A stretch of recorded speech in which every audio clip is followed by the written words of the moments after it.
ఎక్కువ పాపాలు చేసేవారు ఎందుకు సంతోషంగా ఉంటారు? పార్వతీదేవి ఒకరోజు శివునితో ధ్యానంలో ఉన్నప్పుడు ఒక్క ప్రశ్న అడిగింది. స్వామీ, మీరు ధర్మాన్ని రక్షించేవారు, పుణ్యాత్ముల పరిరక్షకులు. కాని నేటి భూమిలో చూస్తే ఎక్కువగా పాపాలు చేసేవారే సుఖంగా జీవిస్తున్నారు.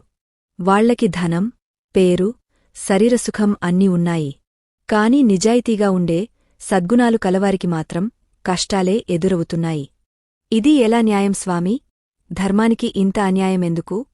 పాపానికి ఇంత బలం ఎలా స్వామీ? అని అడిగింది. శివుడు ఆమె వైపు సున్నితంగా చూస్తూ ఈ ప్రశ్నకి సమాధానం నేను తప్పకుండా చెప్తాను పార్వతే. కాని మాటల్లో కాదు, దీనికి సమాధానం ఒక సంఘటనలో ఉంది. నాతోరా, నీకు నేను ఒకటి చూపిస్తాను. అదే నీ సందేహానికి సమాధానమని చెప్పి శివుడు పార్వతీదేవిని వెంట తీసుకుని ఓ దట్టమైన అరణ్యానికి తీసుకెళ్లాడు.